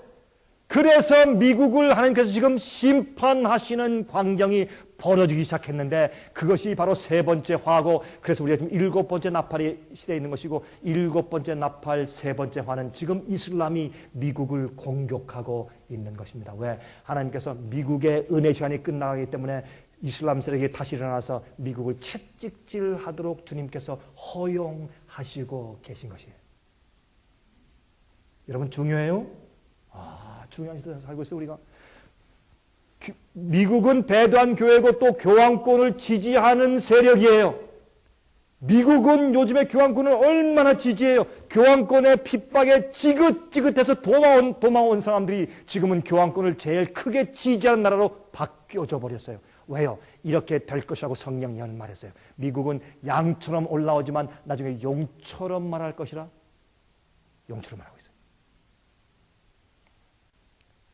자, 그래서 지금 우린 바로 이 시대에 살고 있습니다. 바로 마지막 7째 나팔 마지막 시대에 살고 있는 것이에요. 그래서 보세요. 7번째 나팔에서 말할 때 요한계시록 11장 15절부터 19절까지 말씀하기를, 둘째 화는 지나갔으나 보라 셋째 화가 속히 이르는도다. 7째 천사가 나팔을 불매 하늘에 큰 음성들이 나서 가로되 세상 나라가 우리 주와 그 그리스도의 나라가 되어 그가 세세토록 왕노릇하리로다 하니, 하나님 앞에 자기 보좌에 앉은 24장로들이 엎드려 얼굴을 대고 하나님께 경배하여 가로되 감사옵나니 옛적에도 계셨고 시방도 계신 주 하나님 곧 전능하신 이여 친히 큰 권능을 잡으시고 왕노릇 하시도다. 이방들이 분노하며, 이것은 영어로 nations are angry. 여러분 지금 보세요. 온 나라들이 지금 분노해 있어요. 별일이 다 생기고 있어요. 세상 전체에 별일이 다 생기고 있어요. 이방들이, 각 나라들이 분노한 상태에 있어요. 어떤 일이 생길지 몰라요. 하나님의 은혜 천사가 붙들고 있으니까 그렇죠. 주의 진노가 임하여 죽은 자를 심판하시며 종 선지자들과 성도들과 또 물론 대소하고 주의 이름을 경외하는 자들에게 상 주시며 또 땅을 망하게 하는 자들을 멸망시킬 때로 쏘이다 하더라. 이것은 원래 원어로 오류로, 잘못된 가르침으로 세상을 부패케 하는 자를 심판한단 말입니다. 바벨론 세력을 심판해요. 잘못된 오류로 세상을 부패케 하는 자들을 멸망할 때가 고도하여, 이것이 미국에 대한 주님의 심판이 시작된 것을 볼 수 있어요. 전 세계적으로 이제 퍼질 것입니다. 그런데 보세요. 이때, 어떤 때? 이때는 세상 나라가 우리 주와 그 그리스도의 나라가 되어서 하나님이 왕되는 때가 고도하여 이제. 지금까지 세상 나라들이 서로 싸우면서 패권 다툼했지만 하나님이 드디어 세상을 다시 다스리시는 때가 곧 온다 그 말입니다. 이 세상 나라가 하나님의 나라가 돼요. 이에 하늘에 있는 하나님의 성전이 열리니 성전 안에 하나님의 언약궤가 보이며 또 번개와 음성들과 뇌성과 지진과 큰 우박이 있더라. 자 보세요. 여러분 성소에서 지성소 뜰이 있고, 성소 뜰이 있고 성소가 있고 제일 끝에 무엇이 있어요? 지성소가 있어요. 지성소 안에 무엇이 있어요? 법궤, 언약궤가 있어요. 이것은 뭐예요? 하나님의 심판의 역사가 마지막 끝나고 있다. 대속죄일이 끝난다. 대속죄일 날 지성소에 대제사장이 들어갔잖아요. 언약궤 앞에서 마지막으로 중보 기도하지 않습니까? 지금 7째 나팔 셋째 천사의 이 때에 지금 미국이 이슬람에 의해서 공격당하고 있는 화가 시작되는 것을 볼 때 무엇을 볼 수 있어요? 주님께서 하늘 지성소에서 마지막으로 주의 백성을 위해서 중보하고 탄원하는 기도를 하시고 있는 것을 우리가 깨닫고 있어야 돼요. 계시록 18장 1절부터 5절, 이때 어떤 일이 있어야 돼 보세요. 이 일 후에 다른 천사가 하늘에서 내려오는 것을 보니 큰 권세를 가졌는데 그의 영광으로 땅이 환하여지더라. 힘센 음성으로 외쳐 가로되 무너졌도다 무너졌도다 큰 성 바벨론이요 오늘날 부패한 바벨론 배도한 교회들이요. 그곳에 무엇이 귀신의 초소와 각종 더러운 영이 모이는 것과 각종 더럽고 가증한 새 모이는 것이 되었다. 예수의 이름을 가지고 장사합니다. 예수의 이름을 가지고 마치 교회를 기업으로 만들었어요. 예수의 이름을 가지고 가짜 성령을 가지고 가짜 영들이 판을 치고 있어요. 가짜 병 고치는 은사가 판을 치고 있어요. 가짜 방언이 판을 치고 있어요. 이것은 귀신의 초소와 각종 더러운 영이 교회 안에 꽉 차 있어요. 이것이 무엇입니까? 마지막 시대에 하나님께서 이 교회 바벨론에 대해서 말씀하시는 것이에요. 보세요. 그 음행의 진노의 포도주를 인하여 만국이 무너졌어요. 이 교회의 오류 때문에 나라들이 부패하게 됐어요. 또 땅의 왕들이 그로 더불어 음행했습니다. 무엇이 음행이에요? 나라와 국가와 교회가 합쳐서 참된 백성을 핍박하는 것이에요. 이게 영적인 음행이에요. 중세 때의 교황권이 무엇입니까? 나라 국가의 세력과 교회가 합쳐져서 군대를 가지고 참된 믿는 사람을 핍박하고 죽이는 것이 그게 영적인 간음이에요. 지금도 이 음행은 지금 어떻습니까? 종교들이 국가의 힘을 빌려요. 앞으로 짐승의 표의 환란 때는 엄청나게 국가의 힘을 종교가 빌려서 참된 주의 백성을 치고 죽일 것입니다. 여러분 보세요. 그래서 하나님께서 마지막 시대에 그로 더불어 나라들이 음행했다 그랬어요. 땅의 상고들도 그 사치의 세력을 인하여 치부하였다 하더라. 여러분 많은 교회가 돈 버는 기관이 되었어요. 땅의 상고들, 상인들이 그 사치의 세력을 인해서 치부했어요. 예수 이름 팔아서 돈 버는 세상이 되었어요. 또 내가 들으니 하늘로서 다른 음성이 나서 가로되 내 백성아 거기서 나와 그의 죄에 참여하지 말고 그의 받을 재앙들을 받지 말라. 여러분들이시에요. 바벨론의 오리와 잘못된 가르침에서 나와야 돼요. 그 죄에 참여하지 말아야 돼요. 왜? 그 죄에 참여하지 말고 그의 받을 재앙들을 받지 말라. 그 죄는 하늘에 사무쳤으며 하나님은 그의 불의한 일을 기억하신 줄 알았어요. 지금이 그럴 때예요. 여러분 우리가 왜 생애빚에서 우리의 월간지를 낼 때 왜 자꾸 어떤 성경의 이슈를 자꾸 설명한 줄 아세요? 교회에서 성경을 잘못 풀고 잘못 가르치는 오류 때문에 사람들의 영혼들이 멸망하고 망하기 때문에 성경의 참된 빛대로 인도하기 위해서 말씀을 자꾸 우리 풀이하는 것이에요. 그래서 보세요. 앞으로 보세요.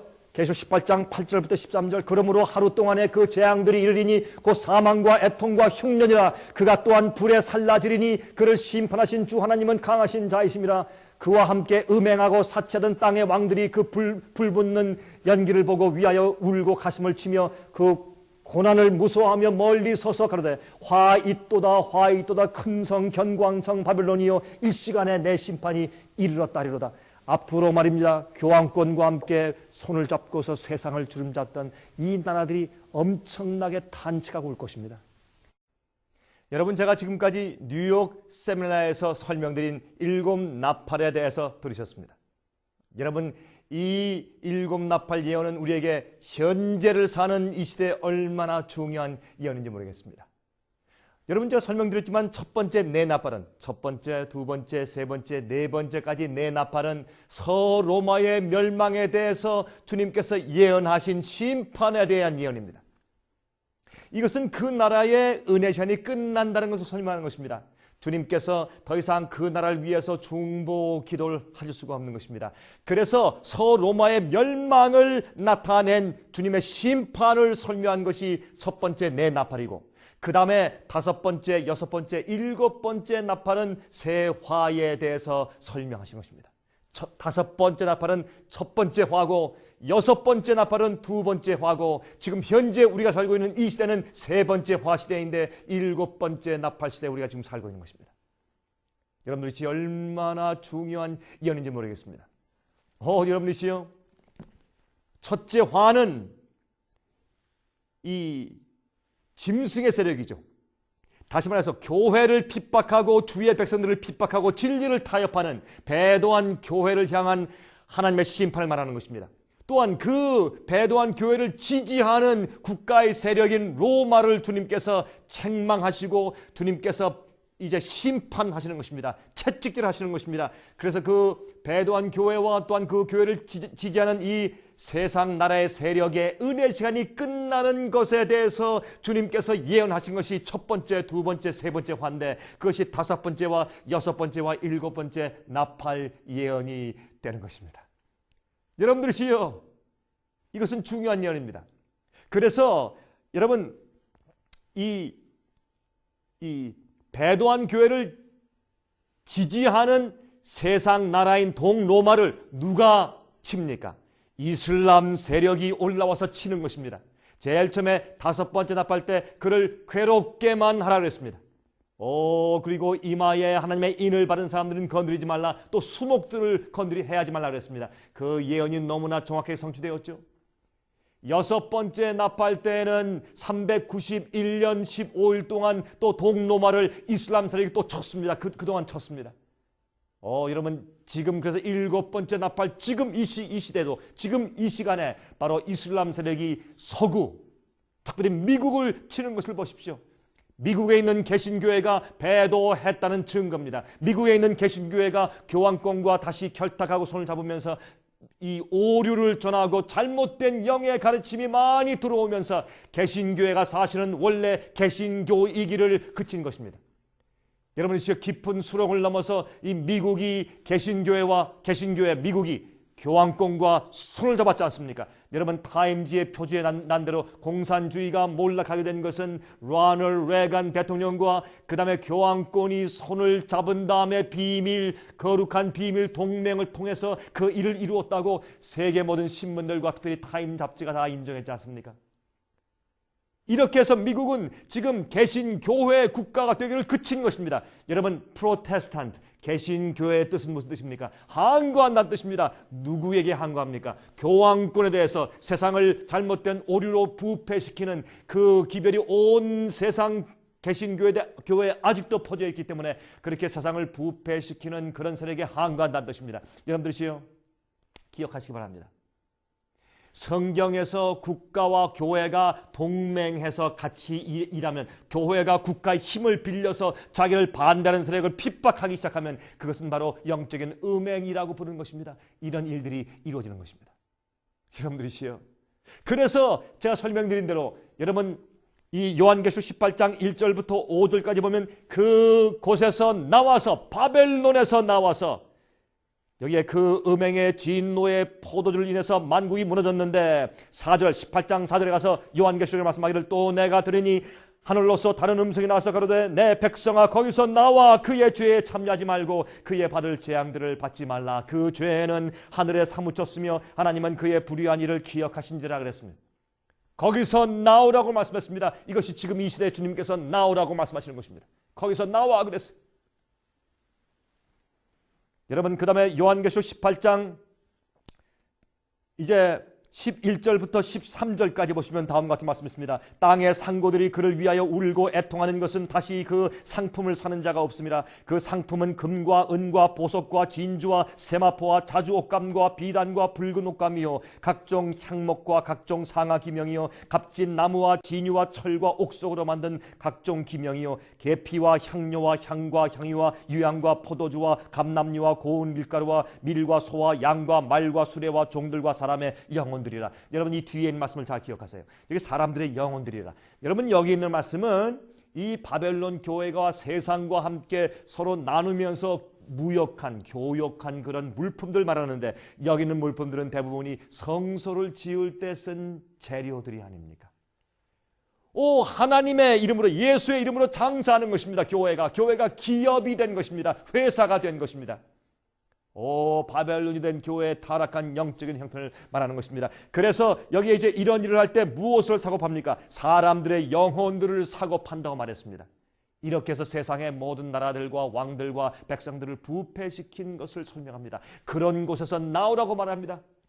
여러분 기억하시기 바랍니다. 여러분 지금 이 세상은 엄청난 천연재해가 점점 더 증가하고 있습니다. 여러분 홍수들을 보십시오. 지진을 보십시오. 얼마 전에 플로리다를 강타한 4번의 연거푸 온 그 태풍들은 말이죠. 플로리다 주 자체보다 몇 배나 큰 태풍이 그만 그 위를 뒤덮고 말았습니다. 엄청난 일들이 생기지 않습니까?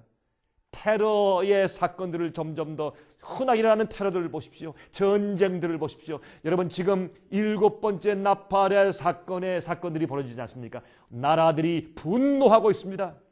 나라들이 분노한 상태에 있습니다. 이 세상 나라가 하나님의 나라가 될 것입니다. 예수님 속해 오실 것입니다. 여러분 기억하십시오. 예수께서 오실 때 하늘에서 천천만만 천사와 함께 이 땅에 오실 것입니다. 여러분 다음에 그림을 좀 보시기 바랍니다. 저 우주의 중심에서 여러분과 저를 데리러 오시는 예수 그리스도의 이 재림의 장면을 좀 보십시오. 천천만만 천사와 함께 임하시는 장면을 보십시오. 저렇게 한 줄 한 줄로 이제 오는 것처럼 저렇게 이게 이제 마치 은하수가 흐르는 것처럼 흐르면서 이 땅에 임할 것입니다. 그때 이 천사들이 준비된 의인들, 마지막에서 참 정결되게 바벨론의 그 타락함에 속하지 않은 사람들, 그런 오류에 속하지 않고 정결되게 빛과 진리로 사는 사람들, 그런 의로운 사람들, 여러분 의롭다고 말만 하는 것이 아니라 정말 마음과 생애가 의로운 사람들, 주의 백성을 데리러 올 것입니다. 그때 천사들이 와서 우리의 손목을 붙잡을 것입니다. 이제 돌아갑시다. 이 세상을 하직하고 집으로 돌아갑시다. 하늘 본향으로 영원한 곳으로 우리 손을 붙잡고 천사들이 하나하나 우리를 데리고 하늘로 성천에 올라갈 것입니다. 그래서 주님께서 천천만만의 그 많은 천사를 몰고 이 땅에 오시는 것입니다. 왜? 개인적으로 우리를 붙들어서 하늘에 올려서 성천에 가시기 위해서. 여러분 그 일을 위해서 준비되어 있습니까? 예수님께서 속해 오시는 것입니다.